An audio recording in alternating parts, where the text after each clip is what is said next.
Hey, what's up guys? It's the Nightwing of Way of Life Esports coming at you guys with another League of Legends video. Here to talk about the LCS Spring Split 2020 Week 8 thoughts and opinions. So we have one more week left for the LEC and the LCS. LCK just came back last night. I thoroughly enjoyed it. It was really fun to watch all their teams again. I've been watching the LPL a lot more effectively now that the games are actually online to, get going, and they have a lot more matches. 7 days a week league. I mean, you can sign me up. And I think I just want to make sure I'm properly thanking the LPL for paving the way for the online Spring Split format.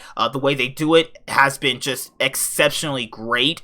And I just saw the way the LCK did it last night. They did it exceptionally well. And I think the only weaker one on the Spring Split for the online format is the LEC, but I understand why they don't really have the best Spring Split online format is because of the internet service that is around Europe. Europe just generally doesn't have very strong internet service. That's just a very well-known thing, especially in Berlin. Like, it's just pretty bad. A lot of teams have stated some days they don't even have internet. They have to basically use hotspots from their phones. It's literally pretty crazy, right? So the LCS came back, and we know we're not going to get Monday Night League because of the coronavirus right now, and that means that we have to put the games that were going to be on Monday in the Saturday and Sunday columns just for these last 2 weeks. Once this is over, you can just guarantee that, we'll get Monday Night League back. I personally really like Monday Night League, and I really want it to, personally come back eventually. But looking at this week, the narrative for this week that most people were focusing on is Team Liquid. Because Team Liquid has an easy week looking at their schedule. They have Golden Guardians and Evil Geniuses. Now, coming into the week, you'd think that they'd actually 2-0, but no, they actually lost one of their games to Evil Geniuses, putting them in a must-win situation for next week. Either they go 2-0, and they're pretty much guaranteed into playoffs with maybe a tiebreaker, maybe, or if they don't beat C9 and they're 8-9 after beating FlyQuest, then a tiebreaker or multiple tiebreakers could be on the horizon for them. And none of their gameplay really inspired them, to really show that they could really be an incredibly strong team. So what I mean by that is I wasn't really practically impressed with them this week in general. But the first matchup of this week was Golden Guardians versus TSM. I have been a big advocate in saying that this is Golden Glue's best split, but this game did not show that for Golden Guardians, and I think a lot of them just basically did not really know what to do. You had TSM, they drafted Aatrox, Sejuani, Syndra, Aphelios, and Thresh. Golden Guardians drafted Kennen, Jarvan, Rumble, Varus, and Nautilus. Pretty good compositions overall for what the strengths of their teams are like, but Golden Glue just didn't really have any effect in this game. The Rumble mid was super ineffective. To be fair, I actually faced a Rumble mid a few days ago in one of my solo queue games, and it's a pretty strong pick overall, but I think it loses the overall power that normal mid laners have later on. It has a lot of good early skirmishes, a lot of early good team fighting, but Golden Guardians really weren't doing anything, and I still feel like Closer has been a really good jungler this split, but I think you really just can't show it with the level of caliber of their team. I also think that, Golden Guardians playing with Huhi, they really don't have a strong, solid support right now. Huhi has been working on his support. It's actually gotten a lot better, but, the whole Keith situation, and now you have Huhi, it's just not really coming together. They're starting to become the team that most people initially placed them in at the beginning part of the split. So obviously I think a lot of people are starting to understand where that's really going to be at. TSM looked pretty strong in this game, and then obviously they had a gold league. Dardoch was really popping off on the Sejuani. Bjergsen was on his patented iconic Syndra. It's pretty much a done deal on that one. TSM gets the big fat W against Golden Guardians. Now, the next matchup of the day is Cloud9 versus 100 Thieves. Now, this is a really good match for 100 Thieves because they obviously want to hit playoffs, and this game, you had C9 going for the Bork composition with Kalista, Gragas, Yasuo, Syndra, and Thresh. We know Sven really likes the Syndra ADC. because it gives him a lot of burst damage later on during the game because he thinks that Syndra is a really strong pick. ADC's top is not an uncommon thing. We've seen Vayne top before. We've seen Lucian top. I mean, there's some times where Caitlyn top is a thing in some solo queue games because ADCs early on, playing against like ranged top laners is extremely strong because you can just, you know, kite them out from getting any CS, and that's also really strong in terms of building early game advantage. Niski was on the Yasuo. We know C9 likes to prioritize the knockup compositions with Blabber and Niski playing the Gragas and the Yasuo. We even saw that last year at Worlds in that game where they faced Hong Kong Attitude. So that's what I was expecting out of this. They have a lot of the Wombo combo that everybody likes to expect from them. And most of the game went pretty well from them. You know, the game was decently close with a lot of skirmishes. I think that this was Blabber's worst week in general. And like I've said before, I don't think he's the best jungler of the split. I mean, I truly think that Dark is way better. I know a lot of C9 fans don't like me when I say that, but I don't think he's been the best jungler of the split, despite him being on the best team. A lot of people fall into this narrative, oh, he's on the best team, that means he was the best player. No, if you actually look at a lot of his gameplay, he's more of a facilitator jungler this split, which is perfectly fine. He has the laners to play around, but it's really easy to look good when you have a bunch of winning lanes. And people keep saying that Licorice is playing badly. I don't know what games you're watching, but yeah, you can take that level of crack and, you know, keep smoking that, because your brain is like, I'm not going to take your opinion if you're just going to state useless facts that you're trying to portray as facts when they're not even facts. It's just like, you're just not thinking clearly. But in general, I don't think that Blabber really has been that strong in general most of this, but I mean, he's been okay at best, but I think that what people are making him out to be is just not the player he is right now, but overall still very solid in general. Later on, Cloud9 start playing around objectives. They have a couple of team fights in good, nice, decent choke points. Blabber ends up getting away with the flash, and then later on they catch out Meteos. With their composition, they're going to be able to teamfight a lot better with Yasuo, Gragas, and Syndra, so you have a lot of burst damage, and then you have a lot of CC to knock off a target in general. Then after that, they have a fight toward the Baron Pit, and then C9 is obviously baiting the Baron Pit fight. And then later on, it's just pretty much them, you know, what's the word I would use for this? It's they have this word for it on the broadcasting desks around the world. Choking them out, is that the word that I would use? Yeah, they're basically choking them out for the rest of the game and getting the objectives. You know, it doesn't look like that because it was 7-5 in a kill score in favor of 100 Thieves. But yeah, I don't agree with putting Someday on a tank because we know that he can win games by just playing carry top laners. I know it's not the most ideal thing to play carries all the time, but if you want to really win these games, I think you have to put Someday on carries, and I don't think Ornn is the perfect pick for him.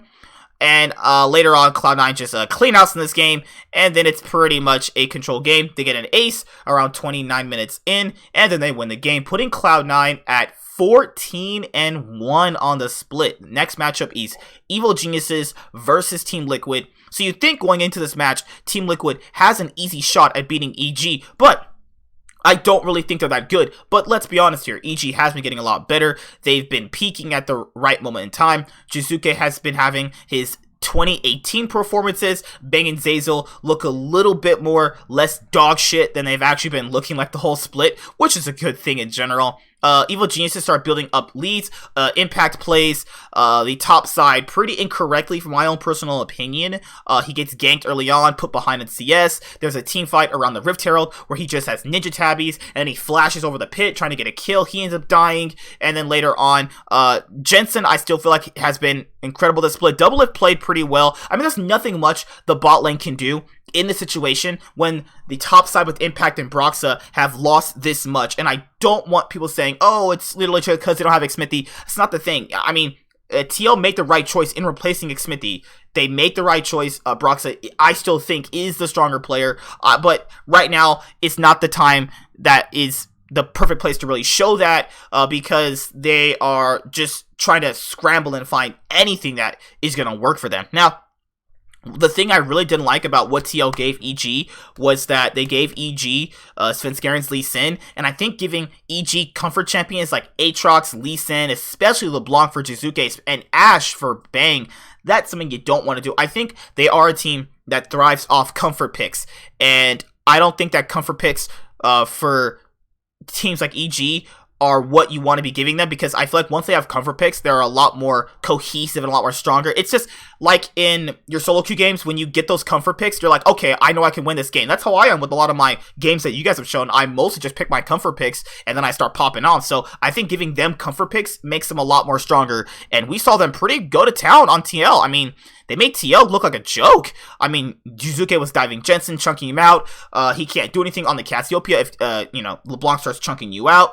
And then later on, Doublelift gets his 1500th career kill. It's sad. It had to be in a game he lost, but later on, EG get Baron. They start team fighting. They start breaking TL's base. And then later on, EG, I think this is their 4th game win, honestly. They starting to, get really cohesive. They are getting a lot better, and that's a good thing. They do have some good players all the way around, so this is now, I think, a team you might want to watch out for. This is a team you don't want to, obviously, look at as a free win anymore. It's a team you might want to pay attention to if you're a team facing them next week. Alright, next game is not FlyQuest, holy crap.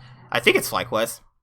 No, FlyQuest was at the end of the day. Sorry. Dignitas versus consistent losing games.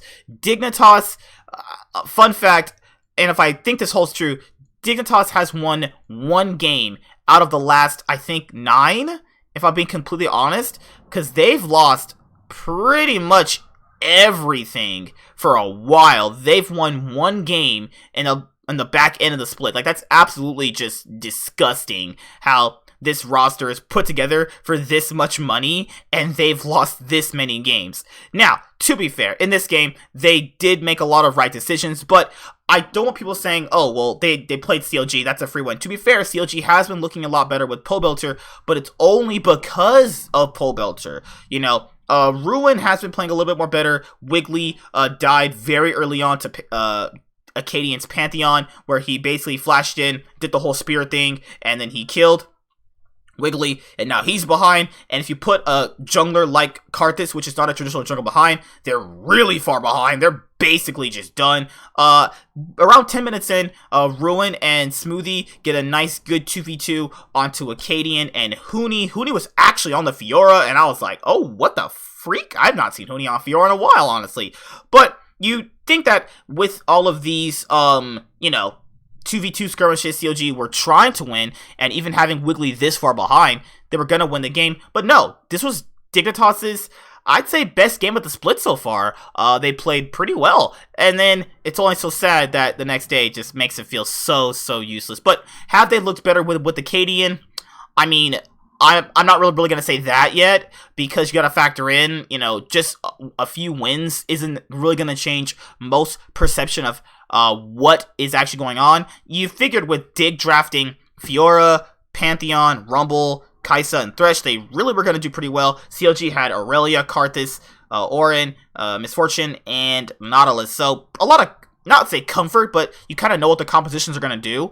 And right after that, later on, Dig win a team fight, and you got at least an 8,000 gold lead by 27 minutes in. Later on, Dig get Baron, and then later on, they push toward the base and win the game. Actually, and I would give MVP to Acadian in this game for finally showing people that he's the right pick over Grig. TSM flashbacks. Oh, mega lol. Alright, so, last game of Saturday is Immortals versus FlyQuest. And this game is a must-win for either both sides to make playoffs. Now, looking at how the game is actually currently going for both these teams, I think both of them are in a weird spot where they had their, 5 minutes of fun, and then now we're kind of seeing them for what they really are. And it's something that FlyQuest consistently does throughout, all the splits. And I think, what was his name? Insa, the guy you guys saw me do a podcast with, big FlyQuest fan, but I gotta be honest here, they are starting to turn into the team that everybody knows them like, they are turning into that team that does really well, obviously, before a lot of the other better teams can obviously get a whole lot better. And I really thought this split was the split where they obviously weren't going to be like that. And looking back at how they started the split, just a few weeks ago when they had their big matchup against Cloud9, they were, like 9-4? They've been not looking so hot, and the whole solo thing, I wasn't too impressed with them either, because people were really a big advocate for Solo over Ruin, at least on CLG. But Solo coming in for FlyQuest, I don't think made any difference whatsoever, and that's sad, actually. He played the set, and it's like, I'm just not really sold on him for this week. But hey, it's remote playing, so I will take it with a grain of salt. Alright, FlyQuest has Set, Gragas, Victor, and the Lovers Duo for their composition. IMT had Aatrox, and Xmithy, Aatrox, Trundle, Cassiopeia, and Misfortune, and Morg. The most common ADC I see from North Americans is Misfortune and Nautilus. I think that's a pretty big bot lane that a lot of teams like to build around, which is fine. That's a really strong bot lane in general. Mostly for this game, while Turtle was getting ahead, I think this was Turtle's best game of the split, where he was actually just standing out. Solo played decently well, but looking at what I know now versus what I knew then, that opinion definitely does change about them. Now, the game was primarily so you had one kill in like 13 minutes, and at that point, I'm thinking to myself, where's this gonna go? Like FlyQuest could win, while Turtle was out CSing Apollo, and then you had Power of Evil on the, the control mage, so you had a good composition from FlyQuest that was comfort for them, and when they get these really nice picks that they know they can pop off on, they are really strong at that. They know their limits and weaknesses and strengths, and I like how they can play towards that in a lot of their games, and then later on, they start winning a lot of more skirmishes, and then, yeah, it's pretty much GG. FlyQuest get a Baron, they start pushing it toward the base, they start cracking in mid and bot inhibitor, and then after that, they get a really good team fight with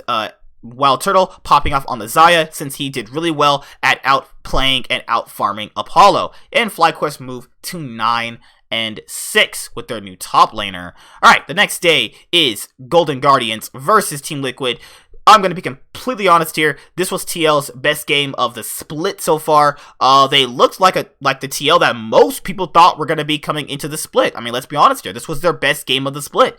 Despite Broxah saying they were still really nervous during the game, Double from Core JJ finally had that performance that we've all wanted from them. And if they could play just like this against Golden Guardians, the way they're doing this against other teams, this is a strong team. Now, that's just from the one game that we saw, but they played really well in this game. Let's not, take that away from them. They played really well. A lot of them did exactly what they were planning on doing. Impact was on Gangplank, and then you had Gragas, Zoe, Lovers Duo bot lane. Golden Guardians had Renekton, Elise, Syndra, Varus, and Tom Kench. That's comfort for them. I'd say Haunter likes to carry, Closer likes the aggressive jungler early on, Golden Glue loves the Syndra, and then you have FBI and Huhi on a safe bot lane that's just basically DPS. TL did really well this game, and I'm glad they won this game because now they can at least contest for a playoff spot at least. Later on, TL get their Baron. They play their good little macro that they always love. The slow game. It's always from TL, the slow game. And then they eventually beat Golden Guardians. Golden Guardians moved to 6-10. And I think the playoff hunt for them is a little over. Now, despite what's going to happen moving forward, they might have to play a tiebreaker against at least one of these teams to even move into playoffs if they... pending the results of this week. The next game is C9 versus CLG. A lot of talk about this game a lot early on, and it basically was, did C9 get a run for their money with CLG? Because CLG, not lying to you guys, we're testing them, I'm not a fanboy, and I can say that CLG were doing really well this game. This was pretty much all of CLG's best game. Let's be honest here. This was Ruin's best week. This was all their week to really show, hey, you're playing for your spot next split. Hopefully, once the coronavirus is gone, God forbid it's still here, but, let's think positive, right? All right, so, this composition from C9, I liked it. I think it has a lot of what C9 is about, but like I said before, Blabber has not been playing that good. Like, people who are C9 fans, listen to me.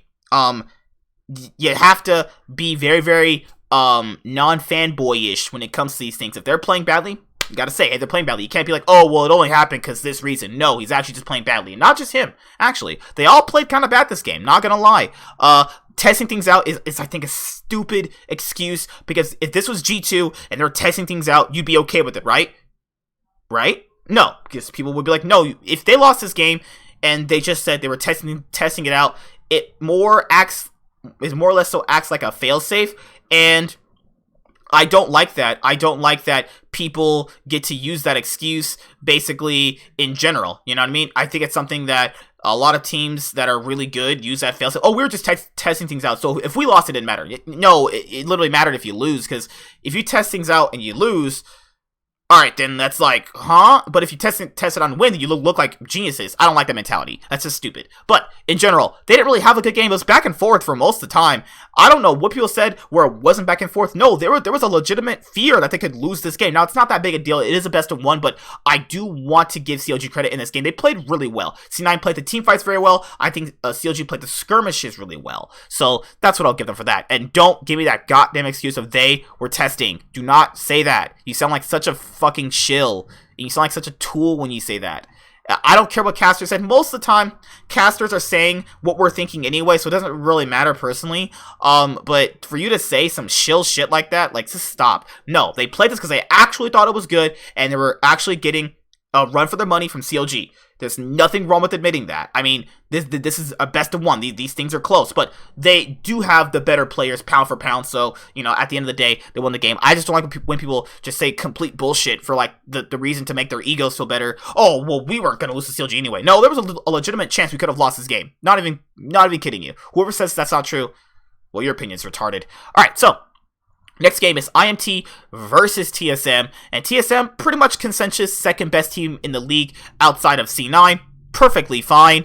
This game, oh my god, there's so much to digest. You had IMT playing Orin, Jarvan, Aka was on Orianna, then you had Apollo on Ezreal, which is, I think, good for him. He's really good on Ezreal. I think that's his best champion, and Hakuo was on playmaking support in Rakan, which is what pretty much a lot of comfort for them, and a lot of champions that we know these guys can play. So as on dog champions, name a more iconic duo than that. TSM was on the Gangplank, Sejuani. Bjergsen was on Diana. I was like, okay.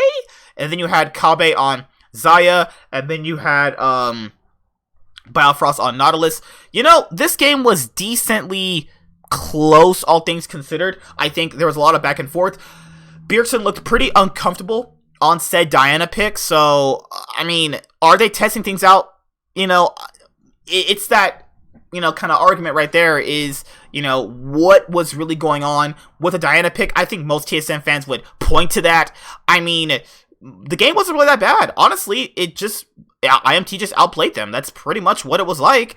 I mean, a lot of teams with fans like C9, TSM, SKT, Fnatic, G2, IG, RNG, shit like that, they always go, well, I mean, you know, it's just unlucky, GG. No, I mean, they just outplayed you. There's nothing wrong with admitting they outplayed you. But they didn't really outplay TSM in the way you're thinking. I think they only outplayed them in teamfights. TSM played pretty well, all things considered. I think Dardoch had his worst game of the split, which was this one. Not a good sign right now, but pretty much, I think TSM is still the second best team in the league. Teamfights were looking really good from both sides, honestly. It's literally just IMT outplayed them at a crucial moment in time. Bjergsen being on the Syndra is probably what was working in scrims. That's why they picked it. And then it just didn't work out when it came to. But I think the pick was great. I think Bjergsen thrives on picks like Diana. He was making a lot of great plays. So, I mean, it's not a bad thing in general. I mean, it's just the best of one at the end of the day, but I think a lot of people severely downplay when someone is just gonna outplay you. I mean, you can also play something badly, but they can also outplay you too. That's also a situation you have to remember.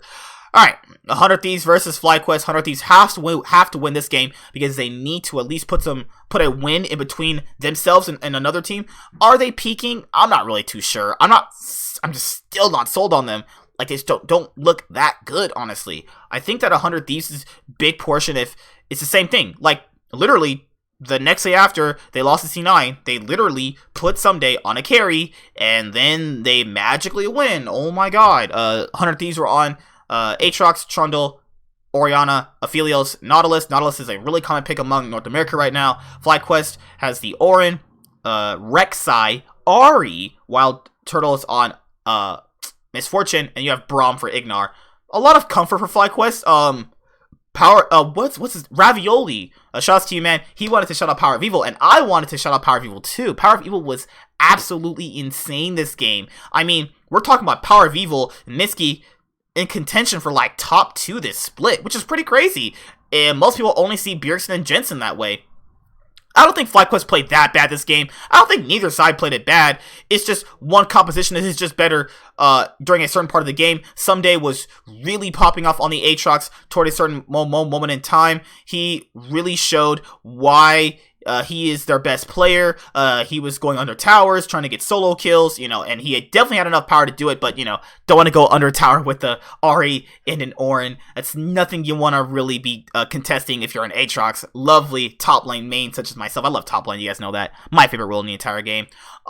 Later on, the score was dead even, but the goalie was favoring 100 Thieves because they have the better late game composition. We've heard a lot of people saying that, late game compositions work if a lot of players get a little bit of the stage fright. Now, I don't know why they chose that, considering that there's no stage fright from your own house. So I don't know why they're not just picking the early game compositions that they normally would have picked anyway.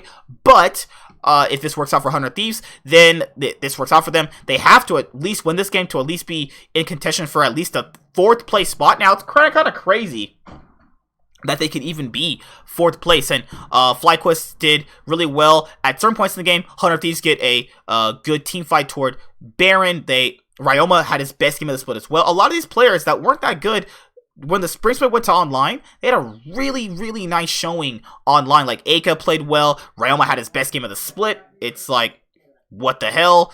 Alright, so later on after that, 100 Thieves get their little Baron, and then FlyQuest realized that they cannot win. Later on, 100 Thieves push into the base, and then it is GG. Last game of of Sunday was Evil Geniuses versus Dignitas, and yeah, Dignitas shows that they're just trash. It's pretty much all it is. They had one decent game, pretty much the back end of the split, and then you have Evil Geniuses showing that they can be a top 4 team. Is it right to call them 2nd place right now? It depends. They do have good players in decent positions, but is this one of those situations where are they just only doing well because the rest of the league is not doing that well? It's a lot of different things, but I will give them credit though. They are playing really well. If you called them like top 3 right now, I could say they're top 3, honestly. I don't think they can do much more than that, but it's only so in this kind of predicament that we're in that it makes them look like they're top 3, because they are. I would say they're top 3 material right now. They played the best out of like 3 weeks straight, so I can't just discredit that. So, Dignitas has Huni on Fiora again. You have Gragas, you have Kiana, Syndra, Nautilus bot lane, Kumo, and Sensgaren have their comfort pick. A lot of comfort for Evil Geniuses. I think Evil Geniuses really thrive on comfort. Aatrox, Lee Sin, Ryze, Aphelios, and Tahm Kench. I mean, these are just champions they love. Playmaking, early game aggression, skirmishes, CC early on. This is just what they thrive in. And Dignitas' draft gave them all of that. Later on during the game, Evil Geniuses massively take over the game with Baron. They win all the team fights. They get pretty much all the objectives. And yeah, that leaves us with week 8 in the books. Time to look at the standings. So looking at next week, TL has to either win. They either have to go 1-1 for at least a chance at tiebreakers, or 2-0. I'm not really sure how they're going to word it or how it's going to be placed this week, but that's from what I know personally. Teams pretty much out are going to be Dig and Golden Guardians. I just don't see them really making it with the records that they have. I think our playoff teams will be C9, EG, TSM, FlyQuest. Oh, fucking hell, Immortals is going to be... Oh my god. I swear, please God damn, shitty Immortals are going to be in the playoffs. Oh my god, kill me now. Fuck, that team sucks. Whatever. Immortals and 100 Thieves. That's pretty good. So I'll see you guys later. Like, comment, subscribe, most of all enjoy. I'm the Nightwing, and Wave Life Esports is signing out. Sorry about that stupid dog. Be sure to like and subscribe to the channel for more stuff. Yeah, thank you.